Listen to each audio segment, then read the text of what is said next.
news is replete with the rising cost of fuel, mainly petrol and diesel, and we'll bring you updates on that shortly. But have you paid attention to the cost of liquefied petroleum gas, that's LPG? Well, that has also seen some astronomical increase. And in case you didn't know, LPG will go up by about 5% tomorrow. In fact, some outlets have begun implementing that already. We made some checks. Now, LPG is now 9 Ghana cedis, 76 pesos per kilo, which translates to about 140 Ghana cedis for your 14.5 kg cylinder. And of course, that is what you will get when you get to the pumps tomorrow. We'll be speaking shortly to the LPG Marketers Association, and of course Kofi Ejay of our research desk will also join us in the studio to bring us some updates, some data on what the price change has been over the period, at least from last year up until now. But there's been significant change in the price window from January to March. Let's speak to Gabriel Kumi. He is Vice President of the LPG Marketers Association. Mr. Kumi, thank you for your time here on Joy News Prime. First of all, help us understand what goes into the pricing.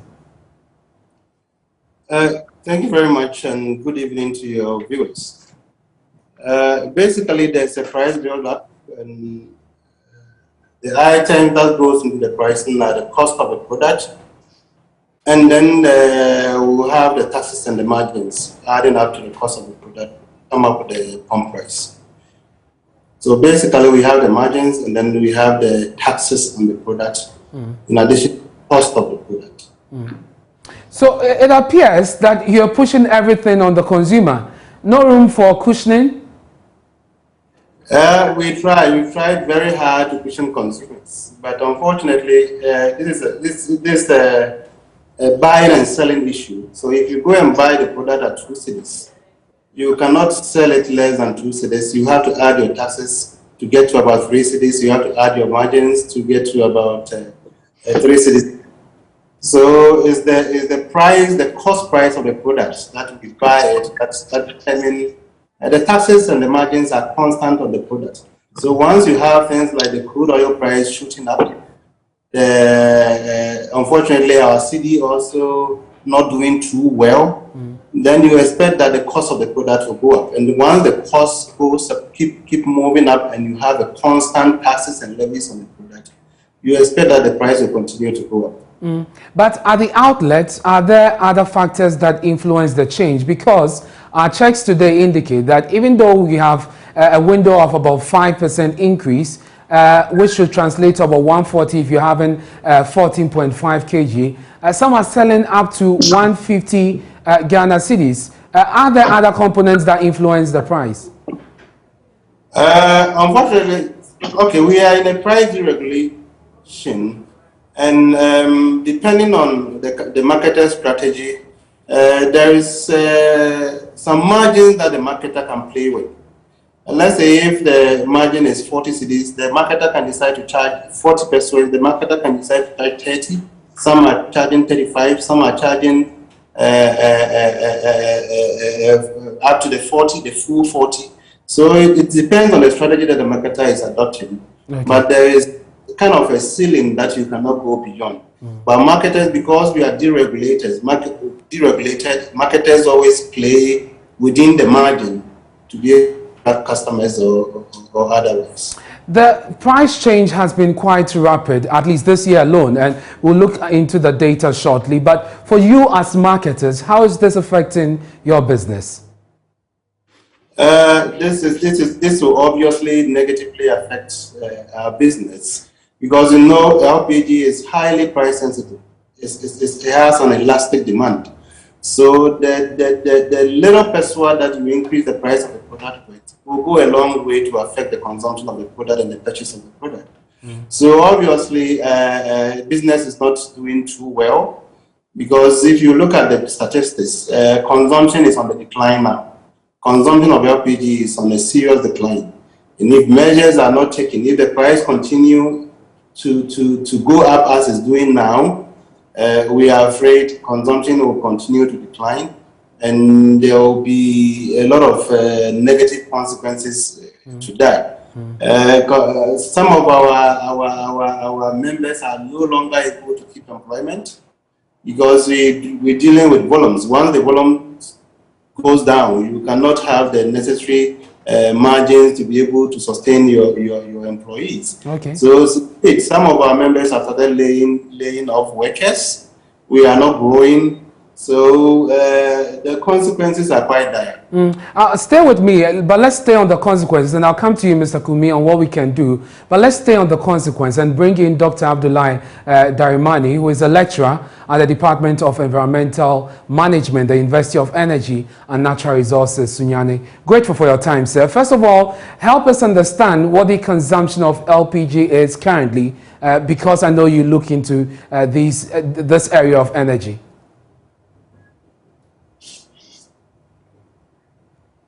You'd have to unmute your device, Dr. Darimani.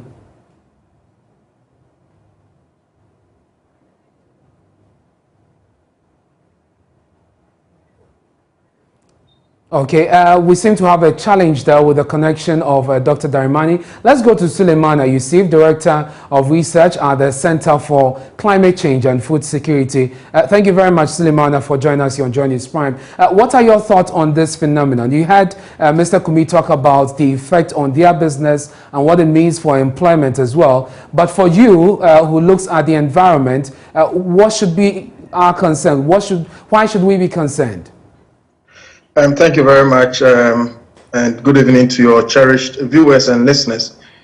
Yeah, so we know that LPG is very low in carbon emissions, and that is why, the globe is accepting it, and that is why Ghana has a policy to promote it, because it has favorable environmental outcomes. Now, if LPG is going up, as my colleague said, for sure, by way of economic assumptions, it means that people are not going to consume much of it.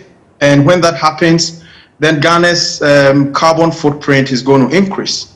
Now, if you look at the data for carbon emissions, if you look at Ghana, steadily we increase annually by almost 3.75%. So annually, our carbon footprint increases by 3.75%. And now, if you look at the latest data, which was in 2016, we almost, our carbon footprint is around 15 million metric tons, which is quite huge. Even though if you do a global average comparison, you say, yeah, global average is around 4.75%, and Ghana is doing around 0.4%. So 0.04%, which is our contribution globally to the carbon emissions or carbon footprints. But what we need to be concerned about is that, for sure, if you do this analysis, it is no brainer to see that yes, your population is not that huge, and so if you don't have a huge population, you don't expect that your carbon footprint will be as huge as, let's say, China or America or other countries that have higher populations. But what you can infer from increases in LPG LPG gas prices is that when the prices increase and people begin to consume less of it, then you are indirectly increasing your carbon footprint, because people will go back to fossil fuels, which the whole world is fighting against. The world is trying to minimize or keep the consumption of fossil fuels at minimum. But if your LPG gas, which is environmentally friendly, is becoming costly, then people will not look at it, or people will look for options. For example, going into charcoal and using other forms of firewood. And all these sources of energy increases carbon emissions. So at this level, Suleimana, let me just interject. At this level, looking at what we have, would you say the concern about the environmental impact is legitimate or exaggerated, considering the price levels and the rapid changes? Yes, you see, we are trying to keep carbon emissions at minimum.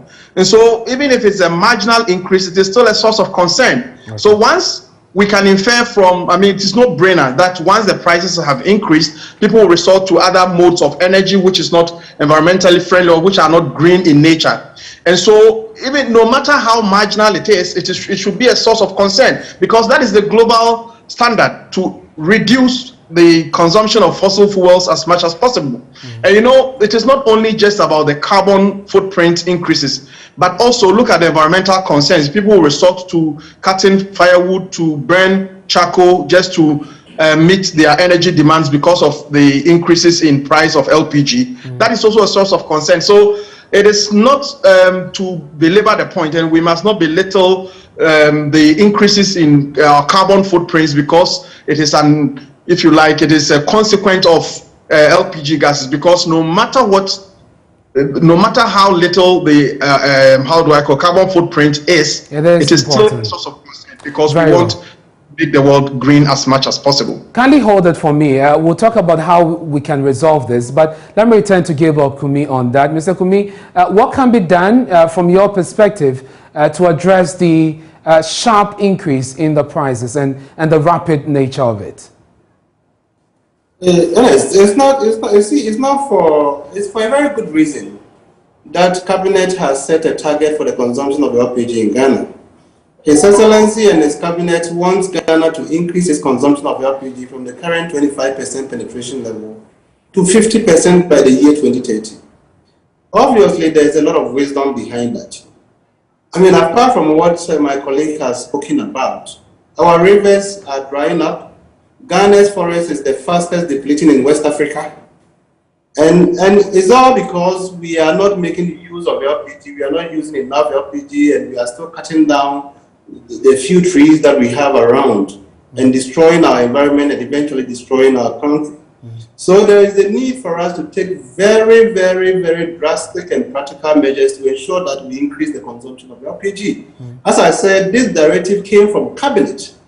It's not any ministry or any agency that set the target to increase consumption of LPG from 25% penetration to 50% by the year 2030. It's the president and his cabinet that set that such a target. But you can't eat your cake and have it. You cannot set such a laudable objective, and at the same time we sit down and watch price of LPG escalate to the level that the ordinary Ghanaian is not able to afford the product. Some West Africa countries are indeed subsidizing LPG. Go to La Côte d'Ivoire. They are subsidizing the LPG to the tune of over 30%. But in Ghana, we have moved from subsidy to full cost recovery, and now we are putting almost 20% tax on the product. And so for you, what? The removal of the taxes will do the magic? We believe the first step government must take is to take off the taxes from the product. Remove the taxes completely. And then the way prices are escalating even goes to buttress our consistent and persistent call over the past 4 or 5 years for government to remove taxes from LPG if it really, really, really is serious at attaining that objective.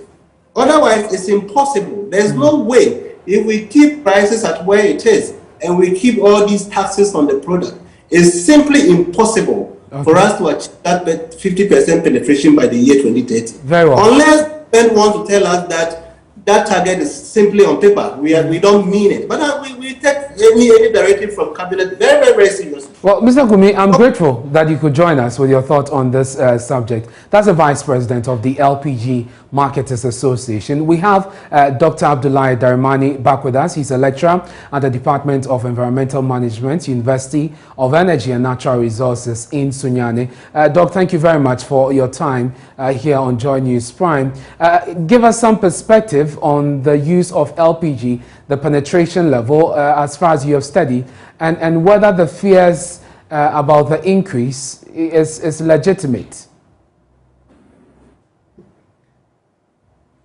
Thank you very much, and thank you for putting me on the program. Let me apologize for the break in transmission.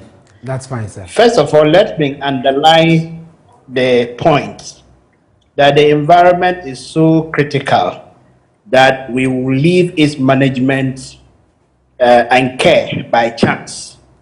Because the environment is the repository of all manner of waste, and it is the supply of all the raw material that we need for survival and development.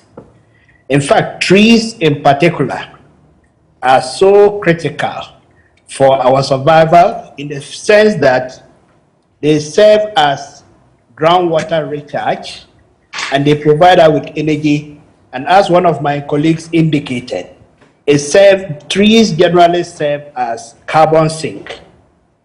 And therefore, it's not for nothing that governments over the years have emphasized the need for the availability of liquefied petroleum gas.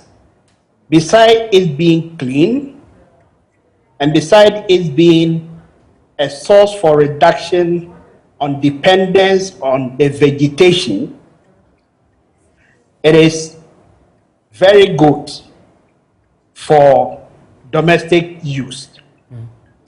Now, unfortunately, if the price of LPG continue to increase, it implies that there is likely to be a shift from dependence on LPG to dependence on alternative sources of energy. Now, one of the alternative sources could be electricity. Unfortunately, the price of electricity is also matching with the price for LPG. And therefore, where people are likely to shift to is to shift to the dependence on charcoal, wood fuel, and all of that. Now, in terms of the justification for the price, it's important that we would need to know the margin for increase, because price adjustment is not necessarily bad in itself, because cost has to be recovered for the production of LPG. Okay. What should be worried about is the margin of increase. The margin of increase that is likely to shift demand for electricity, for LPG gas into other sources of increased energy. That should be a major concern for us. Otherwise, increases per se may not necessarily be a disincentive. Very well. I'm grateful for your time, Dr. Darimani. Thank you so much for joining us here on Joy News Prime. And of course, we can now bring you the data as our research desk has been looking at on really what the changes have been over the last few days and weeks. In fact, we'll go back to 2021 to do some comparison. Kofi J of our research desk joins us in the studio. Kofi, take us through what the data is looking like. All right, so we've been tracking the export price of LPG from the first window of January in 2021 to the latest window, which is the 1st March 2022.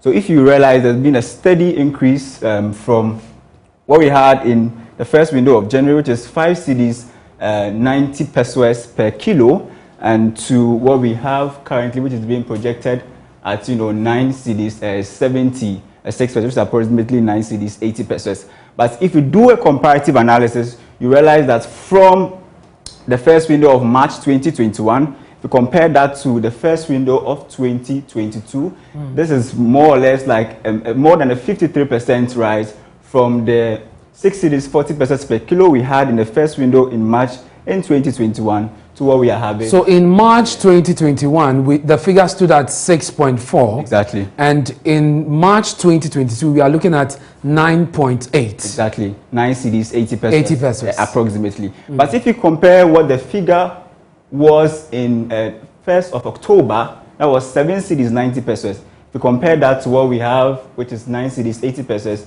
that would be an increase of about more than 23%. Now, this simply means that if you have a cylinder which is 14 kilos, to be paying slightly more than 136 cedis and some pesos, and then if you have a cylinder which is 18 kilos, you also be paying 175 cedis, and some coins. Kofi, thank you very much for bringing us those details.